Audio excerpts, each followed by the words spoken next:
नमस्कार मित्रों, आप सभी का इस गूगल मीट में स्वागत है। और आपको पता है कि आज का क्लास बहुत इम्पोर्टेंट होने वाला है। यह जो क्लास है जो हम गूगल मीट पर ले रहे हैं उसका यूट्यूब पर भी आप उसको देख सकते हैं। आज हम लोग इकोनॉमी सर्वे का जो पहला पार्ट हम लोग कल के क्लास में किए थे, आज उसको आगे देखेंगे। सबसे पहले सबको जुड़ने देते हैं, उसके बाद हम लोग क्लास स्टार्ट करेंगे।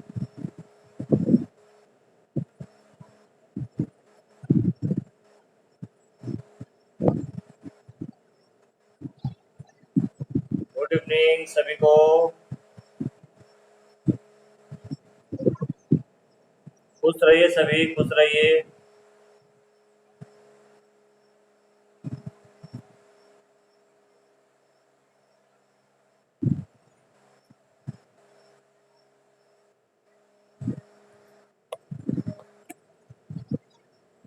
गुड इवनिंग सभी को।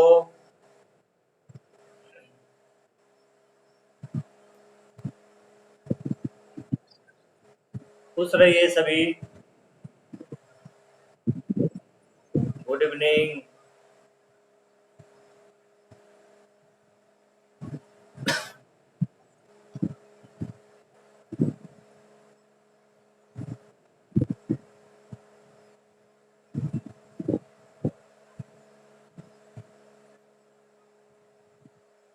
चलिए, बहुत अच्छा है, सब लोग जुड़ रहे हैं।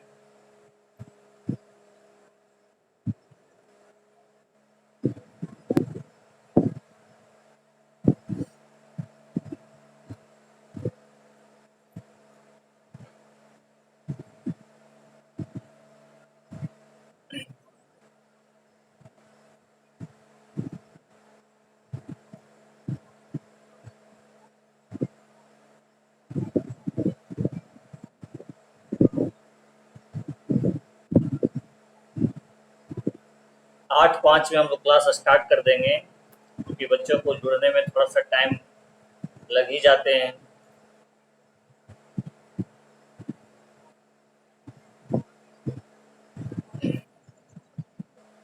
गुड इवनिंग सभी को, गुड इवनिंग। आप लोग अपना महत्वपूर्ण समय निकाल करके इस क्लास से जुड़े, कम बड़ी बात नहीं है।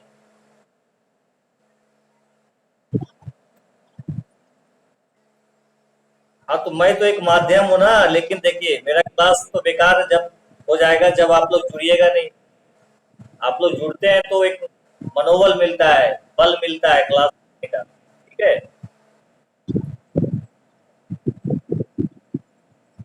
बस बस देखिए, आप सभी का इसी तरह से मतलब क्लास के प्रति इस तरह का उत्साह रहे, मेरे लिए बहुत बड़ी बात है। खुश रहिए सभी। हमें बहुत खुशी होती है जब बच्चे जुड़ते हैं, ठीक है, क्लास के लिए। कम से कम लगता है कि चलिए, अभी तो कम से कम आप अपने करियर के प्रति सजग हैं। आपका गोल दिख रहा है कि आपको करना क्या है। जिन बच्चों को गोल नहीं दिख रहा है उनको क्लास करने से कोई फायदा नहीं है। उनको लगता है कि नहीं भी करेंगे तो क्या होगा, डिग्री तो मिल ही जाएगा, ग्रेजुएशन तो कर ही जाएंगे, पीजी तो कर ही जाएंगे। लेकिन जो बच्चे जान रहे हैं कि हमको कुछ आगे चलकर करना है, तो बिना कंपटीशन का तो कुछ भी नहीं होने वाला है। ठीक है, चलिए, बहुत इंपॉर्टेंट टॉपिक था, मुझे लगा बच्चे ज्यादा से ज्यादा जुड़ेंगे तो उनको ज्यादा से ज्यादा फायदा होगा। लेकिन वही है, इम्पोर्टेंस नहीं समझ पा रहे हैं। ठीक है, समय को दे नहीं पा रहे हैं पढ़ाई के प्रति, यही थोड़ी प्रॉब्लम होती है। फिर कोई बात नहीं, बहुत सारे बच्चे जुड़ गए हैं, काफी है। हम लोग अब स्टार्ट करेंगे। एक मिनट। ठीक है, चलिए।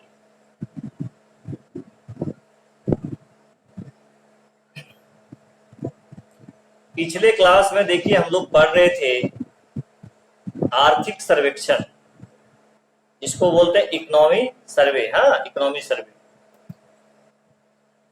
और उसका एक पहला पार्ट हम लोग देखे थे, वो ज्यादा नहीं देख पाए थे, लेकिन कुछ पार्ट और हैं। आज इस क्लास में हम उसको कंक्लूड कर देंगे, ठीक है, खत्म करेंगे। प्रयास करेंगे कि आज का जो क्लास है, इंपॉर्टेंट क्लास है, उसमें हम उस टॉपिक को पूरी तरह से कंप्लीट कर दें। हाँ, चलिए बच्चे। हाँ, प्रणाम प्रणाम प्रणाम। ठीक है, बच्चों को थोड़ा एक्टिव रहना चाहिए। मुझे यही थोड़ा सा प्रॉब्लम लगता है कि बच्चे क्यों नहीं अपने फ्यूचर को समझ पा रहे हैं। ठीक है, उनको जो मिल रहा है उनको लेने में किसी तरह का पीछे नहीं हटना चाहिए, बल्कि ज्यादा से ज्यादा चीजों को लेना चाहिए। चलिए, ठीक है, बहुत अच्छा, बहुत सारे बच्चे जुड़ रहे हैं। Good evening, good evening. अरे चलिए, देखिए, अभी बहुत इंपॉर्टेंट इंपॉर्टेंट आपको मैं डाटा बताऊंगा। सब लोग कॉपी पेन लेके बैठिएगा। देखिए, धीरे धीरे मैं बता रहा हूं, आप लोग बस लगे रहिए, जुड़े रहिए क्लास से, चाहे वो सेमेस्टर की क्लास हो, चाहे वो कंपटीशन की क्लास हो, बस लगे रहिए। फिर आप देखिएगा कुछ दिनों के बाद, क्योंकि किसी भी चीज का रिजल्ट एक दिन में नहीं होता है। आप किसी व्यक्ति को आज जिस पोस्ट पर देखते हैं, आईएएस बन गए, आईपीएस बन गए, उनको बहुत लंबा मेहनत होता है, बहुत दिनों से वो लगे होते हैं, तब जाके वो सेलेक्ट होते हैं। ठीक है, इसलिए आप लोग भी यदि अभी से लग गए हैं ना मन लगा करके, तो निश्चित रूप से है कि एक न एक दिन आपको मंजिल मिल ही जाएगी। ठीक है, चलिए देखिए, आपको अभी हम बताएंगे, ठीक है, कुछ कुछ इंपॉर्टेंट डाटा, और उसको आपको लिखिएगा। अभी देखिएगा कि विदेशी जो पर्यटक भारत में आते हैं, आर्थिक सर्वेक्षण का ये डाटा है। तो विदेशी पर्यटक मतलब समझ रहे हैं कि विदेश से, दूसरे देश से हमारे यहाँ जो आते हैं, हमारे देश में जो आते हैं, ठीक है, तो विदेशी पर्यटक किस राज्य में सबसे ज्यादा आते हैं? ठीक है, देखो, यहां पर जो लेटेस्ट डाटा है ना, जो आर्थिक, मैं नहीं कुछ बोल रहा हूं, इसमें मेरा कोई बहुत बड़ा रोल नहीं है। आर्थिक सर्वेक्षण जो सरकार ने पेश किए हैं, और उसमें जो डाटा वो पेश करते, वही ऑथेंटिक डाटा होता है। समझे? तो बस जो आर्थिक सर्वेक्षण गवर्नमेंट की जो डायरी है, उसमें जो जारी होता है, वही ऑथेंटिक डाटा है। तो उसके अनुसार से विदेशी पर्यटक सबसे ज्यादा आते हैं तमिलनाडु में। ठीक है, तमिलनाडु पहला में, उसके बाद महाराष्ट्र, उसके बाद उत्तर प्रदेश। लगता तो जरूर है कि गोवा, चूंकि आप जानते हैं अच्छे विदेशी लोग आते हैं घूमने के लिए, सैर करते हैं, है ना, और बहुत ज्यादा छूट मिलता है वहां पर, वो ओपनली रूप से घूमते फिरते हैं। ठीक है, लेकिन ये दिमाग में नहीं रखिएगा कि सबसे ज्यादा पर्यटक जो है वो कहां पर आते हैं? गोवा में आते हैं। ठीक है, पहला जो आर्थिक सर्वेक्षण का डाटा बताता है कि सबसे ज्यादा जो विदेशी पर्यटक जहां पर आते हैं, जिस स्टेट में आते हैं, वो है आपका तमिलनाडु। कोई दिक्कत? चेन्नई, जिसको चेन्नई भी तो वही है। तमिलनाडु, उसके बाद महाराष्ट्र, उसके बाद उत्तर प्रदेश। बताओ, उत्तर प्रदेश में पर्यटक आने के पीछे रीजन क्या है, बता सकते हैं कोई बच्चे? हाँ, ताजमहल है। और आपको मालूम होना चाहिए कि जितना महत्वपूर्ण तीर्थ स्थल जो है, ठीक है, वो यही है। देख लीजिए, वृंदावन, मथुरा, है ना, अयोध्या, बौद्ध समाज से भी वहां पर हैं, सारनाथ बहुत फेमस है। तो ये सब चीजें ऐसे हैं जहां पर विदेशी पर्यटक भी आते हैं। खासकर ताज बहुत इंपॉर्टेंट है, जो आगरा में, वो उत्तर प्रदेश में। महाराष्ट्र तो फेमस है भाई, महाराष्ट्र तो शुरू से ही आप देखे होंगे, अंग्रेज के समय से ही फेमस जगह रहा है महाराष्ट्र, तो आज भी वो सेकंड स्थान बरकरार रखे हैं। ठीक है, तो इस पॉइंट को आप क्लियर कर लीजिएगा कि विदेशी पर्यटक, इस पॉइंट को लिख लीजिए सभी लोग, विदेशी पर्यटक किस राज्य में सबसे ज्यादा आते हैं? आकाश सारंगी भाई, सब जुड़ा करो, एकदम एकदम लगना चाहिए स्टूडेंट है काशी साहू कॉलेज में। ठीक है। एक बार रिजल्ट आया यूपीएससी जेपीएससी का तो पता चला काशी साहू कॉलेज का 10 बच्चा निकाला, 15 बच्चा निकाला। पता है कितना नाम होगा? अभी आपको नहीं लग रहा है, लेकिन देखिएगा उस पीरियड में याद कीजिएगा। ठीक है, सब लोग दूसरे दूसरे कॉलेज से बाहर के आएंगे कि भाई इस कॉलेज में एडमिशन ले, ऐसा माहौल बनाइए। ठीक है, चलिए। विदेशी पर्यटक लिखे किस राज्य में सबसे ज्यादा आते हैं, डैश कर दीजिए। पहला में लिखे तमिलनाडु, चाहे वही गणित वाला भाषा लिख दीजिए, है ना, तमिलनाडु। उसके बाद महाराष्ट्र,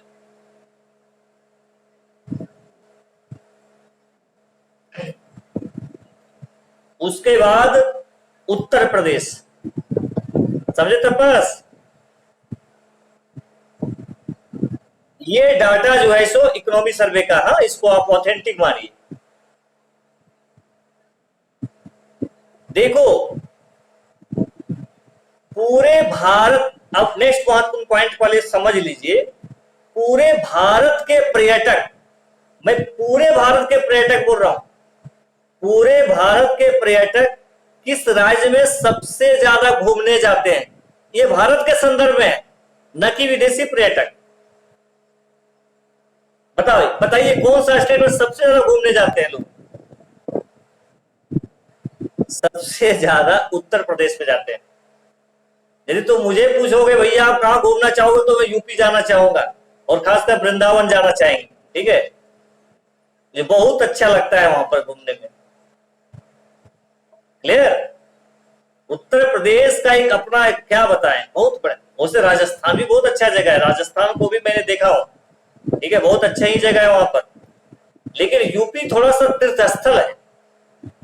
एक बार यदि आप वृंदावन चले जाओगे ना कभी, आपको आने का मन नहीं करेगा उस जगह से। मैं 2 बार गया हूं, और मुझे लगता है कि अक्टूबर में हो सकता है कि परीक्षा भी है, तो यदि मुझे जाने का मौका मिले तो मैं निश्चित रूप से जाऊंगा। इतना अच्छा जगह है। देखो मैं नहीं बोल रहा हूं, ये इकोनॉमिक सर्वे भी बता रहा है कि पूरे भारत के जो लोग हैं सबसे ज्यादा जिस स्टेट में जाते हैं, वो आपका पहला रैंक कौन सा स्टेट का है? उत्तर प्रदेश का। ठीक है, इसको लिख लीजिए, बहुत इंपॉर्टेंट है, लिख लीजिए। पूरे भारत के पर्यटक, पूरे भारत के पर्यटक किस राज्य में सबसे ज्यादा,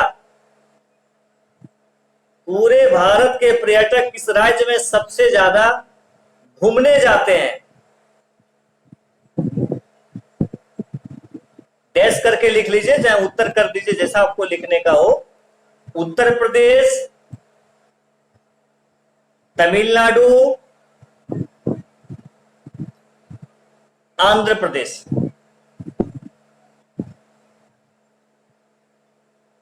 ठीक है, देखिए। ठीक है, एक चीज बताइए, तो आज हम सुबह का क्लास में डिस्कस किए थे, हर घर तक स्वच्छ पानी। ये इकोनॉमिक सर्वे में भी डाटा आया है कि हर घर तक स्वच्छ पानी पहुंचाने का लक्ष्य कब तक है?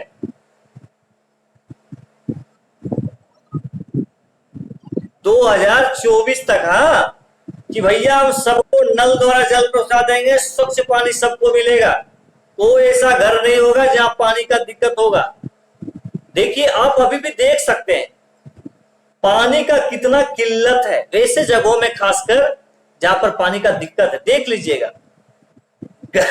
गर्मी के दिनों में लाइन में लगे रहते हैं डब्बा लेकर के, लाइन का लाइन डब्बा लगा रहता है।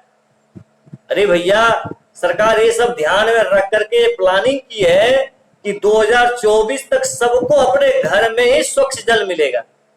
ठीक है, ये इकोनॉमिक सर्वे में भी बता रहा है कि 2024 तक सबको स्वच्छ जल पहुंचाने का लक्ष्य है 2024 तक। ठीक है, चलो देखिए, जीडीपी में सबसे आगे आपको मालूम होना चाहिए कि जो 2020-21 का इकोनॉमिक सर्वे बताता है, तो भारत का तो जीडीपी तो घट गया, माइनस में तो चला गया। लेकिन कहा जाता है, इसको भी आप ध्यान रखिए, वह राज्य जो जीडीपी में सबसे आगे है। एक तो आपको सेंट्रल लेवल पर आपने देख लिया कि हमारे देश की अर्थव्यवस्था माइनस में चली गई कोविड-19 की वजह से, लेकिन वह राज्य जो जीडीपी के मामले में सबसे आगे है, ठीक है, कोई बच्चे बता सकते हैं जीडीपी के मामले में सबसे आगे कौन कौन से स्टेट हैं? पहला रैंक किनका है?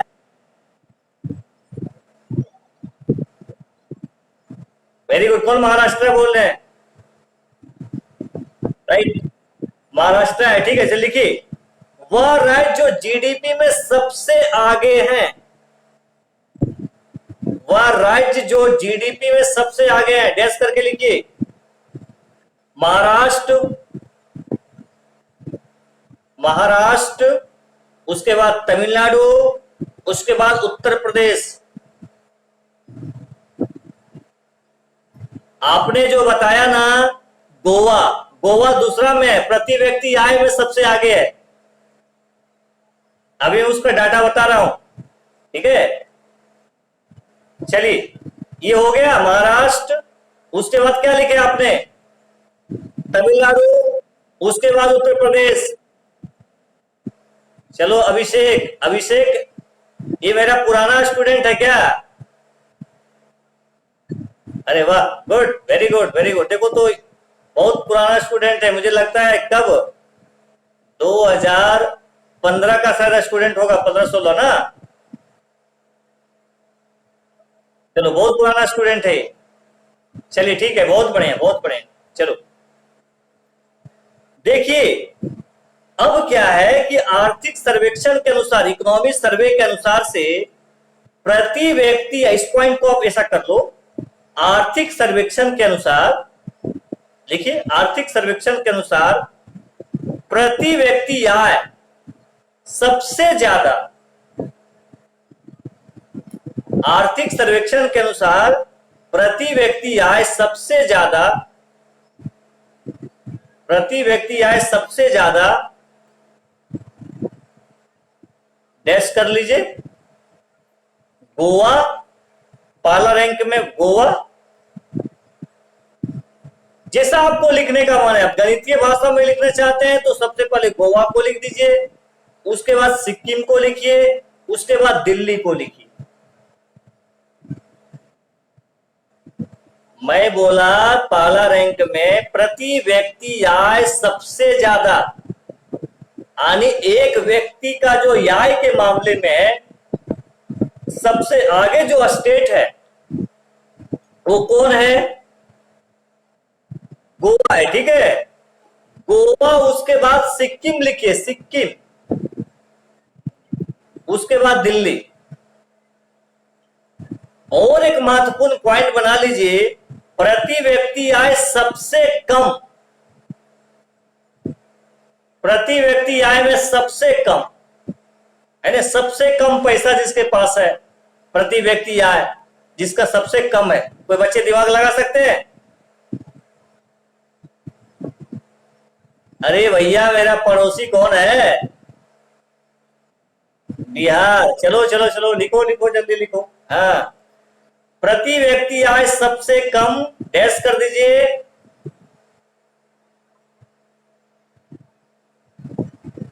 बिहार, और उसका भी दोस्त, उसके बाद उत्तर प्रदेश, उसके बाद मेरा प्यारा झारखंड। हाँ चलो लिखो, बिहार, बिहार, उसके बाद उत्तर प्रदेश, और उसके बाद झारखंड। तो झारखंड का भी स्थिति बहुत अच्छा नहीं है, ये तीसरा नंबर रखता है, तीसरा रैंक बनाया है। किसमें? सबसे ज्यादा, सबसे कम में। मतलब एक बच्चा होता है ना, ऊपर से रैंक से नहीं आया, नीचे से तीसरा नंबर। बात समझ रहे हैं? अच्छी बात नहीं है। आप किसी क्लास में आप रोल नंबर ला रहे हो, रैंक ला रहे हो, नीचे से चौथा नंबर, नीचे से पांचवा नंबर, एक कोई बहुत बड़ी बात नहीं है, पहला से आपको लाना पड़ेगा। चलिए आगे बढ़ते हैं। आगे महत्वपूर्ण पॉइंट लिखिए, किस राज्य में गरीबी दर सबसे ज्यादा, ठीक है, किस राज्य में गरीबी दर सबसे ज्यादा?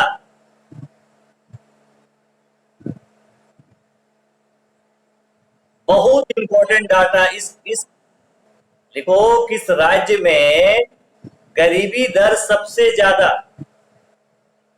अच्छा, आप लगता है आपको कुछ सुनने में दिक्कत हो रही है क्या इससे? एक मिनट, एक मिनट, मैं इसका समस्या का निदान कर रहा हूं, चिंता मत कीजिए, एक मिनट रुक जाइएगा, एक मिनट। चलिए, अब कोई प्रॉब्लम आप लोग को नहीं होनी चाहिए। हाँ, मैं व्यवस्था कर दिया। अब सुनाई पड़ रहा है किसी को? हाँ, चलो चलो, अब अच्छा रहेगा। मैं तो, मुझे याद ही नहीं था कि मैं जो है वाईफाई से कनेक्ट नहीं किया था, बस इसी तरह चल रहा था। ठीक है, चलिए चलिए, ठीक है, ओके। अब लिखिए, किस राज्य में गरीबी दर सबसे ज्यादा? किस राज्य में गरीबी दर सबसे ज्यादा? किस किस राज्य में हो सकता है, बताओ। लिखो लिखो लिखो लिखो, छत्तीसगढ़ लिखो, छत्तीसगढ़, ठीक है। हाँ, क्लियर, ठीक है। छत्तीसगढ़ नंबर वन स्थान बनाए हैं अभी जो डाटा है उसमें, ठीक है। और अपना बिहार जो है पड़ोसी वाले, वो 5वां स्थान बनाए हैं। कौन सा रैंक में है? 5वां नंबर में, ठीक है, इसको ध्यान रखिएगा। छत्तीसगढ़ में सबसे ज्यादा। एक पॉइंट ये भी लिख लो, पूरे भारत की गरीबी दर, पूरे भारत की गरीबी दर कितनी है? पूरे भारत की गरीबी दर कितनी है?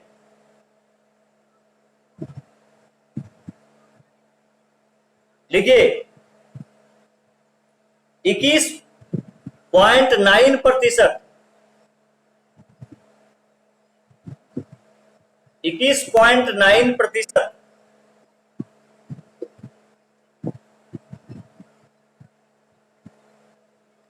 नेक्स्ट महत्वपूर्ण पॉइंट बनाइए, आर्थिक सर्वेक्षण के अनुसार,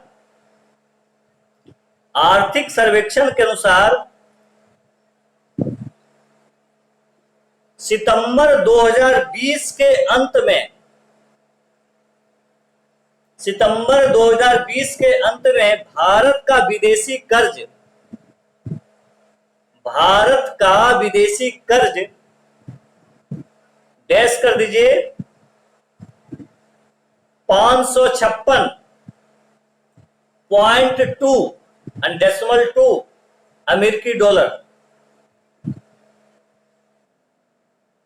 फिर से रिपीट कर रहा हूं, आर्थिक सर्वेक्षण के अनुसार सितंबर 2020 के अंत में, सितंबर 2020 के अंत में भारत का विदेशी कर्ज, विदेशी कर्ज यानी भारत कितना विदेशी कर्ज लिया, कितना, डैश करके लिखो 556.2 अमेरिकी डॉलर,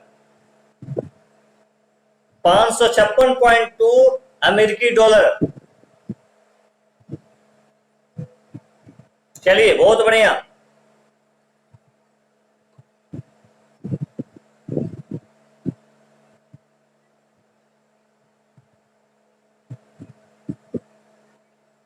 एक बहुत इंपॉर्टेंट टॉपिक है, मतलब डाटा है।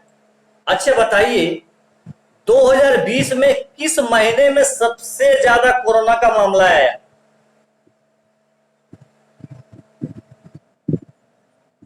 पता है किस महीने में? जो आर्थिक सर्वेक्षण बता रहा है, आर्थिक सर्वेक्षण जो बता रहा है, अभी लिखो नहीं, मैं इसको लिखाऊंगा।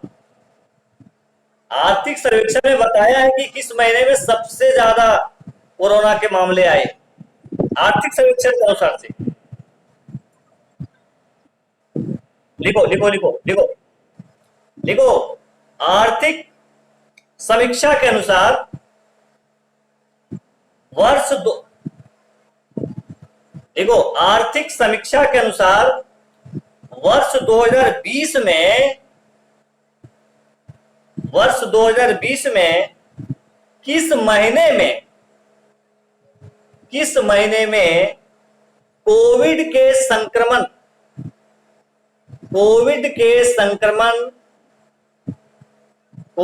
संक्रमण के सबसे अधिक मामले आए? कोविड के संक्रमण के सबसे अधिक मामले आए।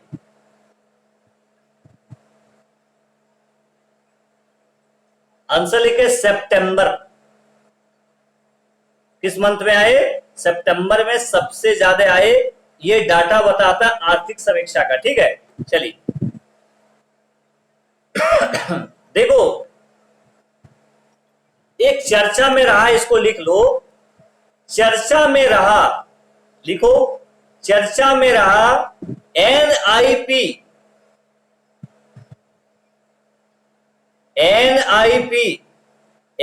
जो लिखे हैं उसके ब्रैकेट दे दो, लिखो नेशनल इंफ्रास्ट्रक्चर पाइपलाइन, ब्रैकेट 1।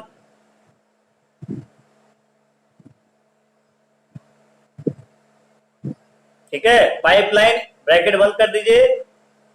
किस, मैं फिर से बोल रहा हूं, चर्चा में रहा, ध्यान से सुनिए। आप लोग को सुनने में कोई तो दिक्कत नहीं हो रही है,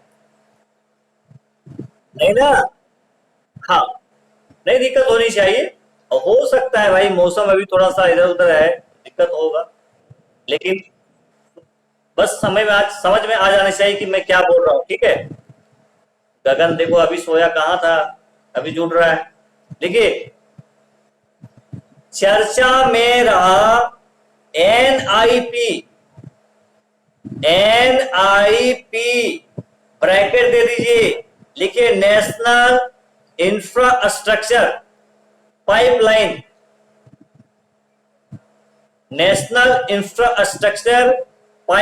ब्रैकेट बंद। किस समय काल के लिए, यानी किस समय के लिए, कितना समय के लिए, ठीक है, किस समय काल के लिए लाया गया है? किस समय काल के लिए लाया गया है? ठीक है, डैश करके लिखो 2020-2025, यानी 20 से लेकर 25 तक के लिए इसको लाया गया है।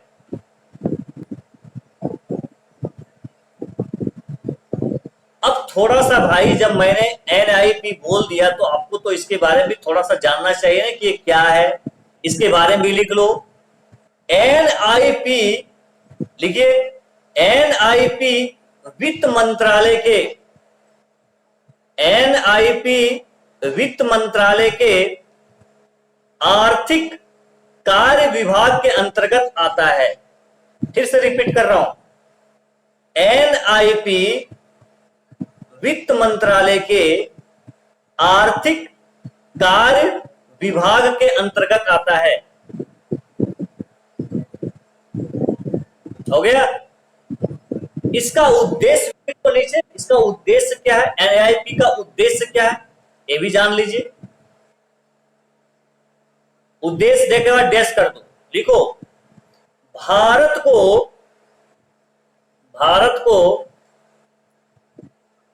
विश्व स्तरीय इंफ्रास्ट्रक्चर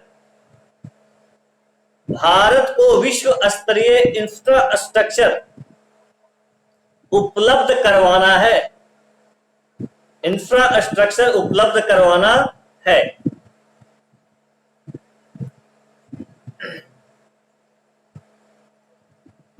ये भी ध्यान दे दो किस समिति के अनुशंसा पर इसको लाया गया, क्योंकि हो सकता है आपको बीपीएससी या जेपीएससी में पूछ दे कि एनआईपी को जो लाया गया किस समिति के अनुशंसा पर लाया गया। इस पॉइंट को एक पॉइंट और लिख लो, लिखो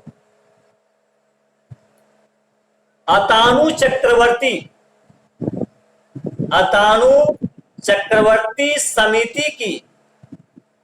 अतानु अत मैं करतानु अतानु चक्रवर्ती समिति की रिपोर्ट के आधार पर, अतानु चक्रवर्ती है ना समिति के रिपोर्ट के आधार पर एनआईपी लाया गया।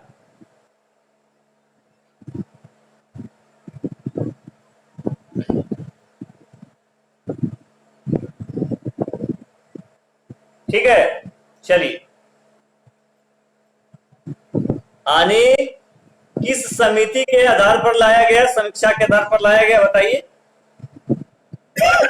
हाँ, अतानु समिति।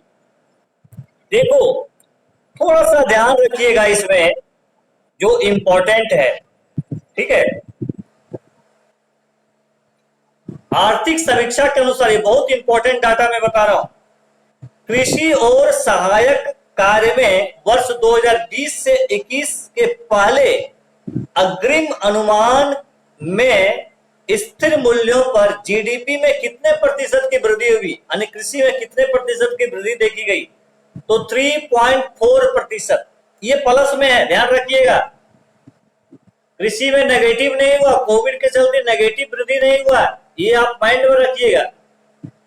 यानी कृषि मिला जुला के बढ़िया ही रहा। तो कितना प्रतिशत की वृद्धि देखी गई, 3.4% की वृद्धि देखी गई कृषि और उससे संबंधित कार्य में। ठीक है, चलिए आर्थिक समीक्षा के अनुसार ये डाटा बहुत इंपॉर्टेंट है। मुझे लगता है पिछला बार तो यूपीएससी में पूछा था इस डाटा से, इस बार भी पूछेगा आपको, इसको लिख लो। मैं पहले आपसे पूछ लेता हूं, आपका दिमाग क्या कहता है, आप बताइएगा मछली के उत्पादन में इंडिया का रैंक कितना है आर्थिक समीक्षा के अनुसार, बताइए। मछली के उत्पादन में, मछली खाते हैं ना, बढ़िया लगता है ना, रोहू माछ खाते हो, गांव घर में मिलता है ना तालाब में, ठीक है, अच्छा लगता है खाने में कि बिल्कुल अच्छा लगता है, ठीक है, कोई बात नहीं, खा लीजिएगा आप लोग। हाँ, आर्थिक समीक्षा के अनुसार से मछली के उत्पादन में भारत का रैंक कितना है, सेकंड। हाँ, इसको लिख लो, ऐसा करो, लिख लो आर्थिक समीक्षा के अनुसार, कुछ पॉइंट है 2-3 उसको लिख लीजिए। आर्थिक समीक्षा के अनुसार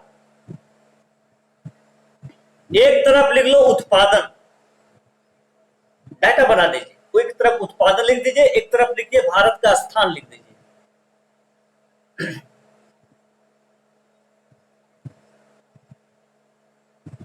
देखिए एकदम, देखो बहुत इंपॉर्टेंट क्लास है भाई, इस क्लास का इंपॉर्टेंस आप नहीं समझिएगा तो बस होता है ना, दिमाग ही नहीं लग रहा है, समझ में नहीं आ रहा है क्या चीज हो रहा है मेरे साथ, है ना, इससे आपको फायदा ही होगा। चलिए लिखिए, उत्पादन में लिखिए मछली, उत्पादन में लिखिए मछली, और भारत का स्थान लिखिए दूसरा। नेक्स्ट लिखिए दूध, मिल्क। बताओ भाई दूध का उत्पादन में इंडिया का रैंक कितना है, फर्स्ट। गुड, वेरी गुड, चलो बहुत बढ़िया। दूध पीना भी चाहिए, कुछ करो चाहे नहीं को खाओ, लेकिन दूध जरूर पियो।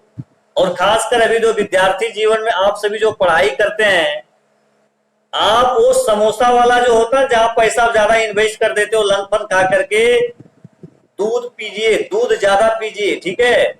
और विद्यार्थी को तो दूध पीना ही चाहिए, क्योंकि आप कितना पढ़ते हैं, कितना माइंड पर जोर पड़ता है, सोचे कभी। तो जब तक आप पोषक तत्व को अपने माइंड में नहीं दीजिएगा तो फिर कैसे काम चलेगा। इसलिए घर में यदि दूध हो, गाय वो यदि दूध देती है तो निश्चित रूप से पीजिए, नहीं भी देती है दूसरे जगह से लीजिए, वो जो पैसा आप कहीं इधर उधर खर्च करते हैं उसका उपयोग कीजिए। स्कॉलरशिप अभी आया है ना ई कल्याण योजना में, उसको पीने पर खर्च करिए, ठीक है। क्योंकि दूध नहीं पीजिएगा तो फिर दिमाग कैसे डेवलप होगा, पोषक तत्व तो कैसे मिलेगा, ठीक है, सब कुछ दूध में मिलता है, इसलिए दूध बहुत जरूरी है। बोलिए,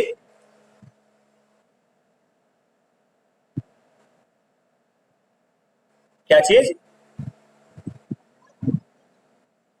तिरंगा, कौन सा तिरंगा भोजन मतलब क्या होता है?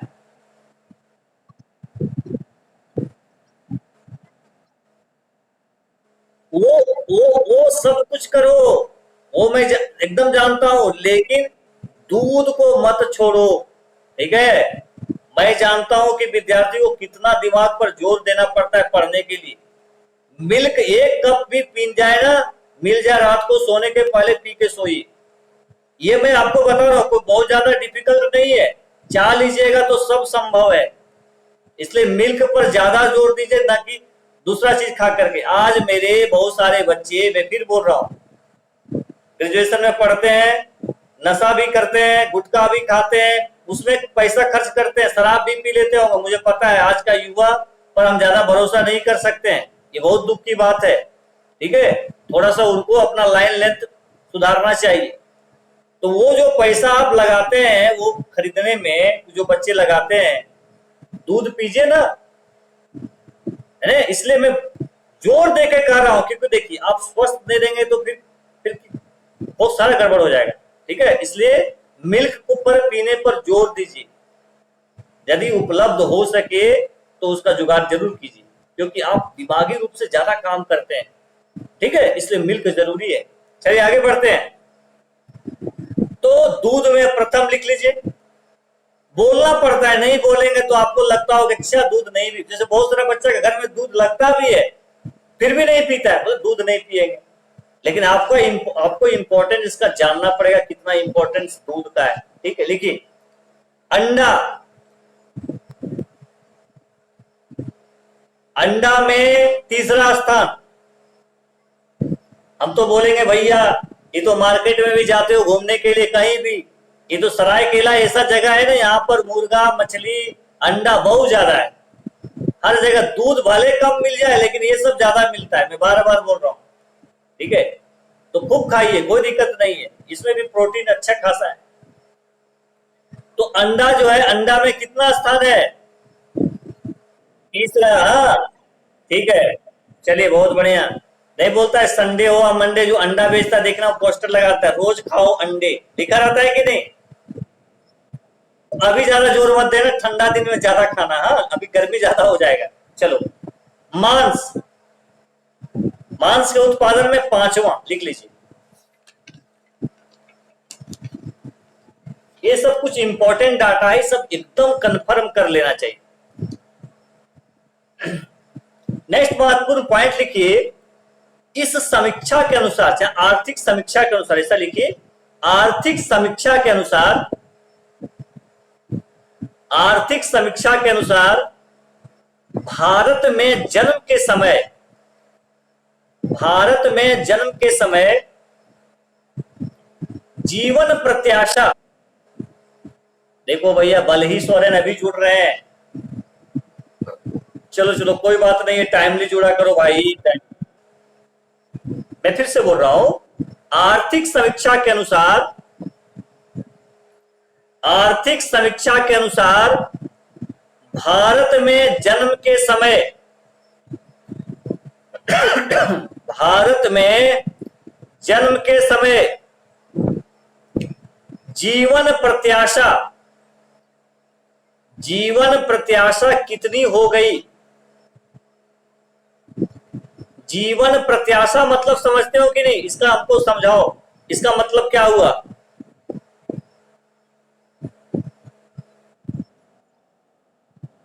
नहीं समझ में आ रहा है? अरे भैया आप जब जन्म लेते हो ना तो इसका मतलब है कि आप कितना साल तक एक समान रूप से आदमी जिएगा, कितना आपका लंबा जीवन होगा, जो आर्थिक समीक्षा बता रहा है। तो ये आर्थिक समीक्षा के अनुसार से लिख लो 69.7 वर्ष,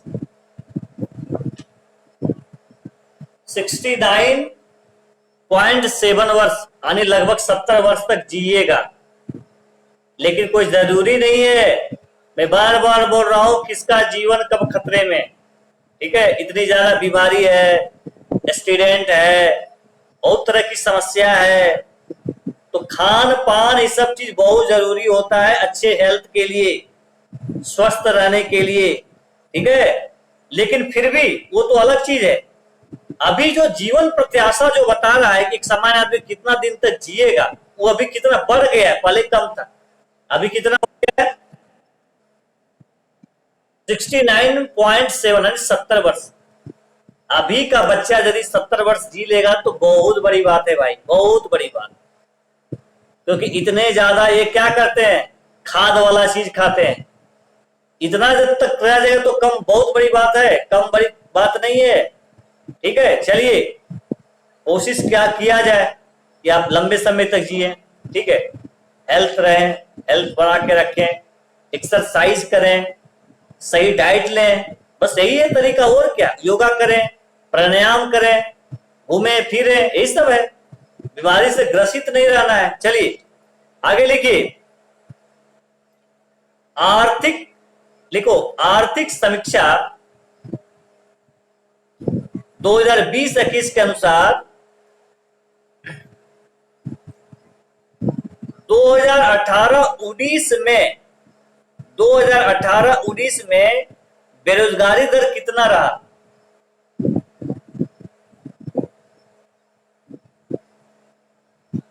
बेरोजगारी दर कितना रहा?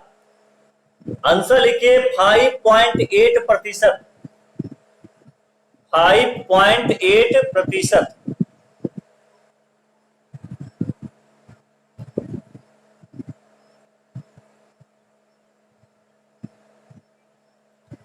नेक्स्ट बात तुम पॉइंट लिखिए, आर्थिक समीक्षा के अनुसार आर्थिक समीक्षा के अनुसार सब लोग अच्छे से सुन रहे हैं कि नहीं, कि बस ऑन कर लिए हैं, इधर उधर बैठे हुए हैं, लिख रहे हैं ना? देखो आप लोग रात में भी यदि जुड़ जा रहे हैं तो ये बहुत बड़ी बात है, बहुत बड़ी बात है, साधारण बात नहीं है। इसीलिए मेरा पेट दुख भी रहा है बोलते बोलते, फिर भी मैं आपको पढ़ा रहा हूं। मुझे खुशी होती है कि आप रात में भी अपना समय निकाल करके क्लास के लिए जुड़े हैं, कोई साधारण बात नहीं है। चलिए लिखिए, आर्थिक समीक्षा के अनुसार डिफेंस मैन्युफैक्चरिंग में, बस अंतिम अंतिम ही है क्लास, टेंशन मत लीजिए। 8:50 में छोड़ूंगा, 8:42 अभी मेरा मोबाइल का घड़ी में दिखा रहा, 8:42 अभी भी है थोड़ा सा समय, उसके बाद मैं छोड़ दूंगा। आराम से खाना वाना खाइए, रेस्ट कीजिए, रेस्ट भी जरूरी है। हाँ चलिए लिखिए, आर्थिक समीक्षा के अनुसार डिफेंस मैन्युफैक्चरिंग, डिफेंस मैन्युफैक्चरिंग का मतलब क्या हो बताइए? हाँ बिल्कुल बिल्कुल बिल्कुल, डिफेंस सेक्टर जो है। ठीक है, चलिए, इस समीक्षा के अनुसार डिफेंस मैन्युफैक्चरिंग यानी जो सेना लोगों का जो मैन्युफैक्चरिंग होता है सामान है ना, में एफडीआई की सीमा, एफडीआई कल ही बताए थे ना, एफडीआई क्या, फॉरेन डायरेक्ट इन्वेस्टमेंट। हाँ चलिए ठीक है, एफडीआई की सीमा 49% से बढ़ाकर कितना कर दिया गया? 49%, पहले 49 था, लेकिन उसको बढ़ाकर कितना कर दिया गया? कौन बताएंगे? 49% से बढ़ाकर 74% कर दिया गया। लिखिए 74%, 74% लिखिए।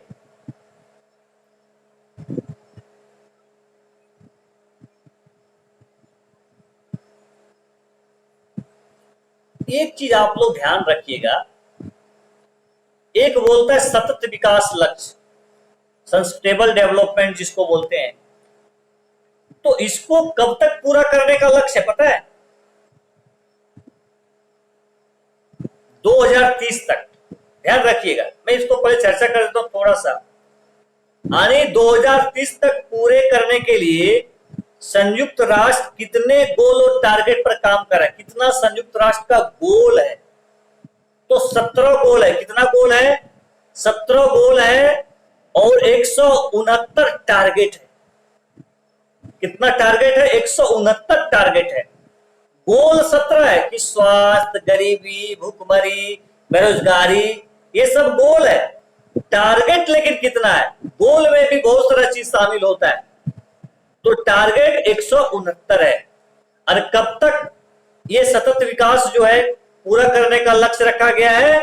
2030 तक। कब तक रखा गया है? 2030 तक। ठीक है, चलो ये मुझे लगता है कि थोड़ा सा ध्यान दे दो, बहुत इंपॉर्टेंट लग रहा है इस डाटा को, इसको आप लोग नोट कर लो, बहुत इंपॉर्टेंट डाटा है। लिखो आर्थिक सर्वेक्षण, लिखो, देखिए आर्थिक सर्वेक्षण के अनुसार भारत ने, आर्थिक सर्वेक्षण के अनुसार भारत ने सतत विकास लक्ष्य और जलवायु परिवर्तन को, सतत विकास लक्ष्य और जलवायु परिवर्तन को ध्यान में रखते हुए, जलवायु परिवर्तन को ध्यान में रखते हुए अपने एनडीसी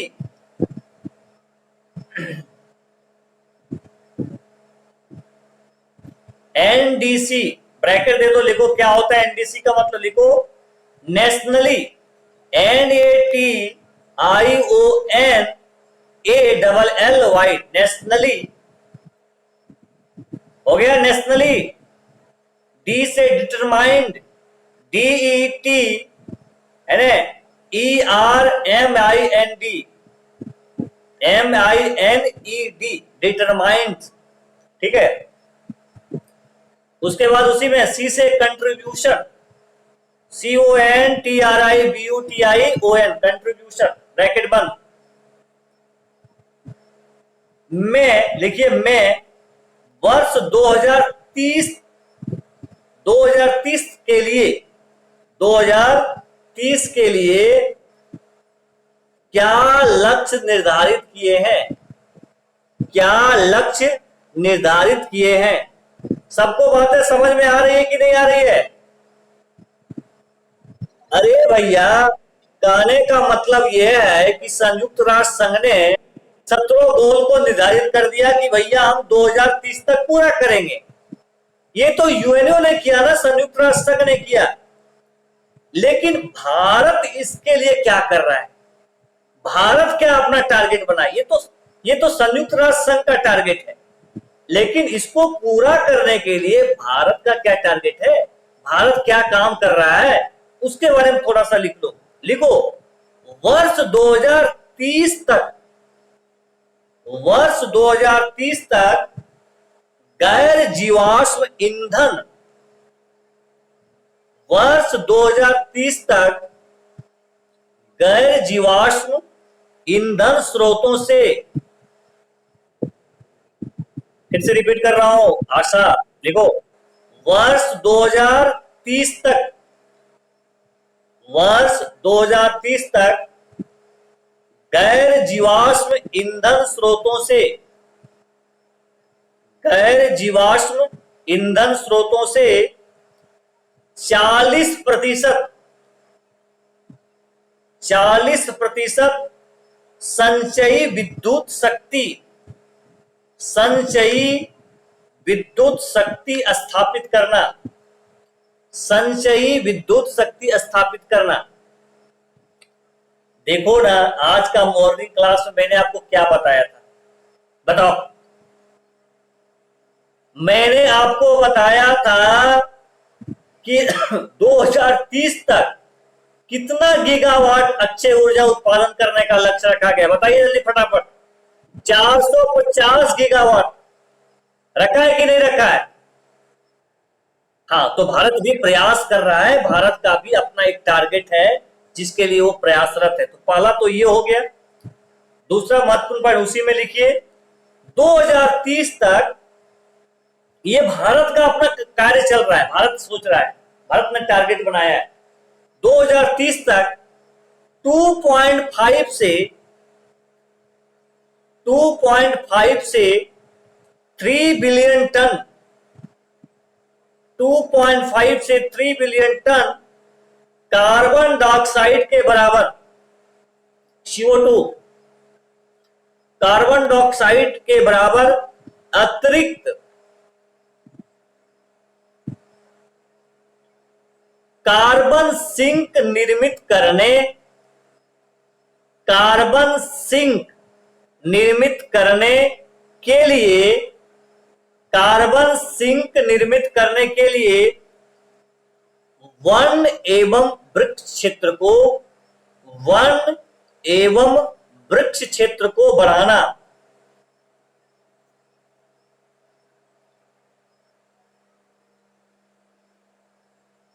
नेक्स्ट महत्वपूर्ण पॉइंट लिखो, 2030 तक, 2030 तक बहुत इंपॉर्टेंट डाटा है, वीवीआई करके लिख लीजिएगा।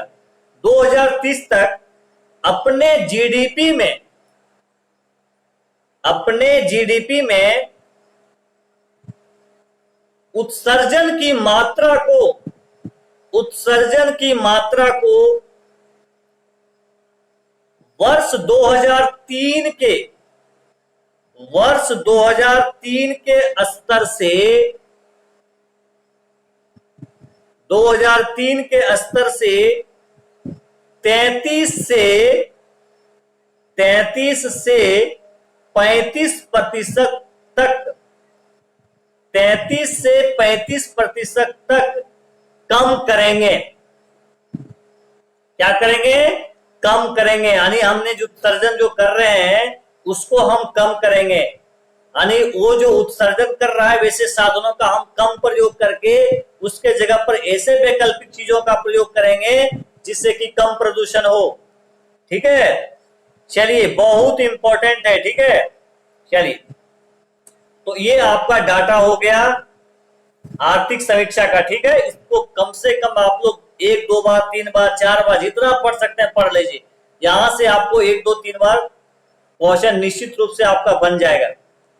थोड़ा सा एक पॉइंट और क्लियर कर लेते हैं, आप लोग कहीं जाइएगा नहीं। हम जान रहे हैं भूख भी लग गई होगी आप सभी को, ठीक है, लेकिन आज का समय ऐसा हो गया कि लोगों का खाने का समय थोड़ा आगे बढ़ गया है।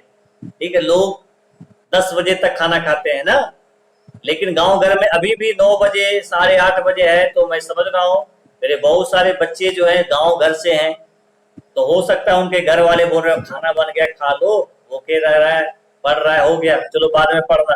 ठीक है, कि कौन सा मास्टर है जो रात को पढ़ाते रहता है, ये भी हो सकता है। ठीक है, हाँ, चलो अच्छा है ना। अभी तुम झुक्की जो लेता, टीवी जाके रिमोट ऐसा वैसा करता, इसमें कुछ तो बढ़िया चीज सीखा ना। ये काम का चीज मैं आप लोगों को करवा रहा हूँ ताकि ये टाइम आपको एकदम पढ़ाई पर फोकस रहे। नहीं होता है खाली दिमाग शैतान का, ये बोला जाता है। जो बहुत लोग बोलते हैं खराब नहीं बोलते। आप गलत तभी करते हैं जब आपका दिमाग खाली रहता है। आप गलत तभी सोचते हैं जब आप फ्री रहते हैं। फ्री लोगों का इधर उसका शिकायत करेगा, उसका कंप्लेन करेगा, वो सब करते रहता है।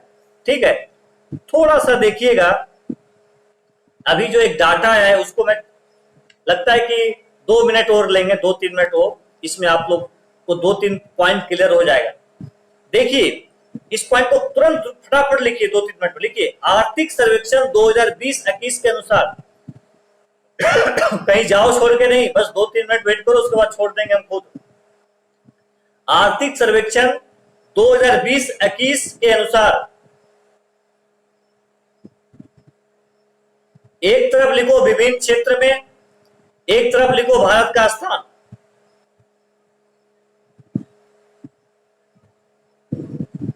कोई हड़बड़ी में नहीं ना है?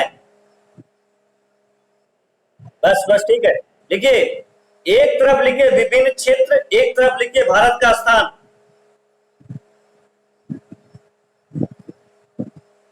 लिखो पहला, कपड़ा और वस्त्र उत्पादन के निर्यात में, कपड़ा और वस्त्र उत्पादों के निर्यात में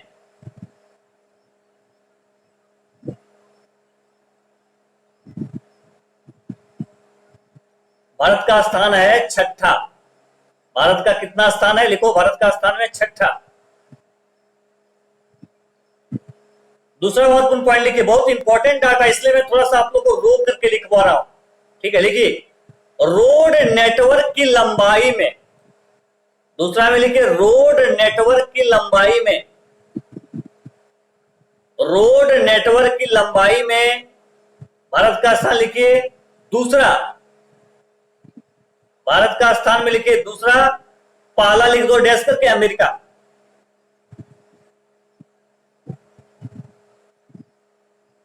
ठीक है, किसी को कोई दिक्कत? एक डाटा और लिख लो, कच्चे इस्पात के उत्पादन में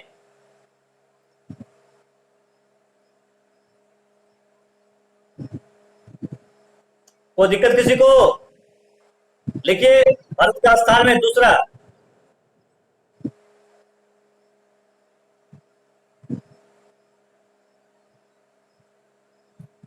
मुझे लगता है ये डाटा आप थोड़ा सा हमको बताओ तो, भारतीय रेल जो है विश्व का केवल सबसे बड़ा नेटवर्क, रेल नेटवर्क बना। आर्थिक सर्वेक्षण बता रहा है, इस बार का आर्थिक सर्वेक्षण बता रहा है कि हमारा जो रेल नेटवर्क है वो विश्व में केवल स्थान रखता है। नहीं, देखो अभी जो लेटेस्ट डाटा है, लिख लो इसको, लिखो भारतीय रेल, लिखो तपस, मिस्टेक नहीं करना एग्जाम में भाई, बहुत चिंता करोगे। लिखो भारतीय रेल, एग्जैक्ट डाटा लिखिए 67,580, भारतीय रेल 67,580 किलोमीटर रूट के साथ, भारतीय रेल 67,580 किलोमीटर रूट के साथ विश्व का तीसरा सबसे बड़ा नेटवर्क बना, विश्व का तीसरा सबसे बड़ा नेटवर्क बना। एक चीज में हमारे इंडिया बहुत आगे है, रेलवे में ही, इस पॉइंट को क्लियर कर लिखो, भारतीय रेल, इसमें नाम कमाए हैं, भारतीय रेल लिखो। लगता है कि 1-2 मिनट और लग जाएगा, टेंशन मत लो, खत्म करूंगा उसको छोड़ देंगे। लिखो भारतीय रेल विश्व का सबसे बड़ा यात्री वाहन है। लिखो भारतीय रेल विश्व का सबसे बड़ा यात्री वाहक, वाहक लिखना, वाहक, वाहक है। इसमें भारत का स्थान केवल लग रहा है आपको फर्स्ट है, फर्स्ट है, बहुत बड़े। एक पॉइंट और क्लियर कर लो, देखो भारतीय रेल विश्व का चौथा सबसे बड़ा, भारतीय रेल विश्व का चौथा सबसे बड़ा मालवाहक है।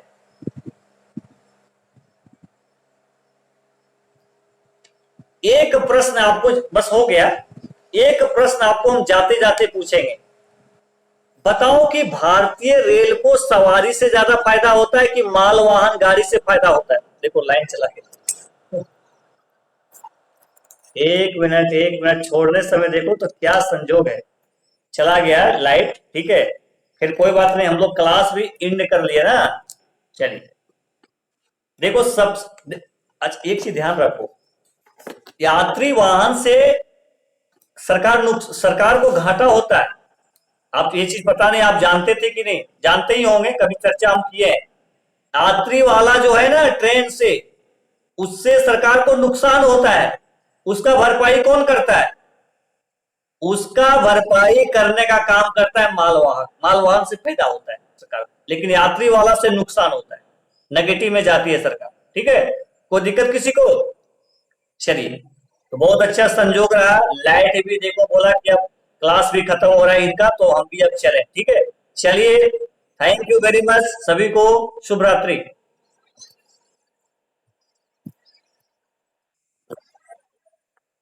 चलिए वेलकम सभी को, वेलकम,